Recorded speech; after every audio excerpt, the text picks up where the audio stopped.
Alright guys, today I'm going to show you a little tip on how to install a CB and dual antennas in your Jeep. Alright, as you can see, I have everything kind of tore apart at the moment. I was just finishing, I've had it installed for a while. These are diesels.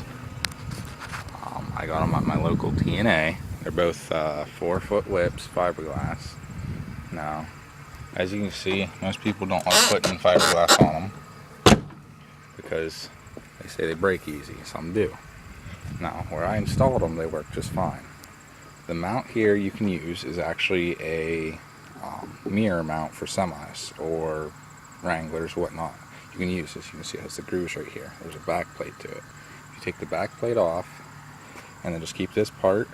If you want to go to your local Advance, whatever auto store, hardware store, get stainless steel self-tapping sheet metal screws. One for, you need 8 of them.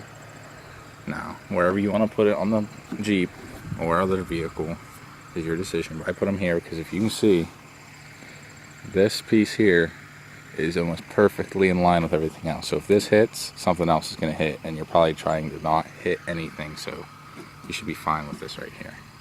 Now, as you can see, it hangs over the Jeep a little bit, one on each side.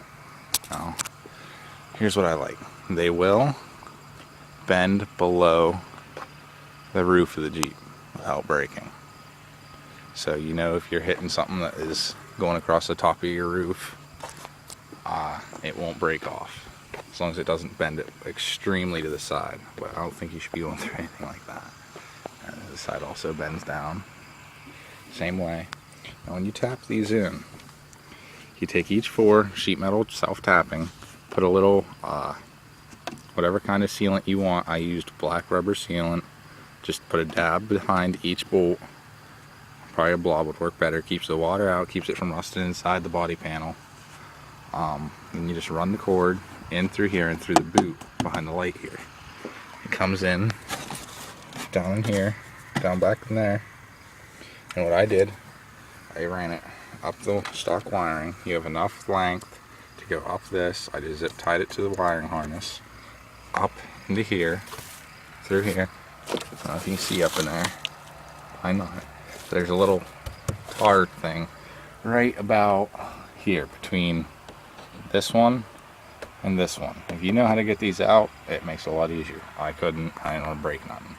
But I just took a coat hanger, flattened it, stuck it in through that end there where your overhead is, threw it back, tied it to the wire, and pulled it through. As you can see, this one also comes through the boot right there, up the wiring harness up the side. Now let me come up here and show you this. Move stuff.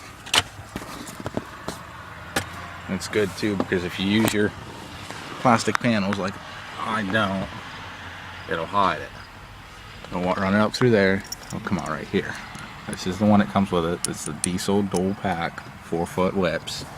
I got it TNA. Just repeating that for you guys. Now for the CB, I have a Cobra 19. What is that? DX4. Now this is just small. It's not too powerful. Semi trucks don't use it because it's not strong enough for them. But if you're only using it for the trail, other stuff, it'll work just fine for you. Make sure everything's hooked up right, or when you're side by side or real close on the trail, all you get is static. So you have to make sure your whip's good, your line's good, and your CB's working. One thing is, never key up on the mic if the antenna's disconnected. You'll fry the board. But for this, let me just tilt it a bit. Oh, it's getting loose on me. All I did was picked out 2 points, put the mount in there, screwed it on there. It fits perfectly, it doesn't pull down on this. And then drill. I used that size hole, that was for my old antenna. Pretty sure my new one will fit. That's 1-inch hole. You can run your wires up in. Use the fuse link it comes with to tap into any power source. It doesn't use much power, so the gray line on these that runs up to the front here is a power line, so you can tap into that just fine without hurting anything. I've never blown any fuses or nothing. And then just tap into this double ground. This ground, it goes back to these 2 lights. You can tap into that for your ground. Oh, that's Not supposed to be there. There's the little ground wire. And just tap into that. Works perfectly fine. Now when you put it up and put it through, you just feed this line down through the hole here and into the back of the CB.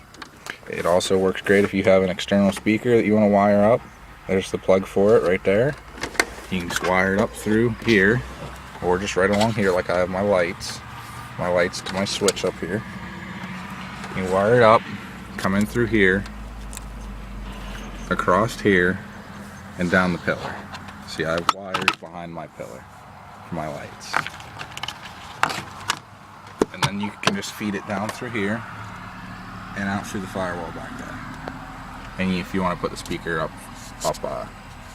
under the hood where most people put it. But yeah, that's basically what you need to do to install CB in your overhead with dual whip antennas. Works great. I've been able to talk to truckers. I can talk to my friends on the trails just fine, even going around town. They have pretty good range for just 2 4-foots for fiberglass. It's not extremely high brand. It's just cheap, $50 for the set. I think the CB here was like $30 to $40 on Amazon. And it's let me check here. It goes up to, it has CBPA option, and it has the normal or channel 19 and 9. 9 is what's called a distress channel. You're only supposed to use that if you need to get a hold of someone, you're in trouble, stuck, can't, something serious usually. 19 is a general trucker channel. That's what they mainly use. Just make sure you're on the same channel talking to your friends, and it'll work just fine. But alright, have a good one, guys.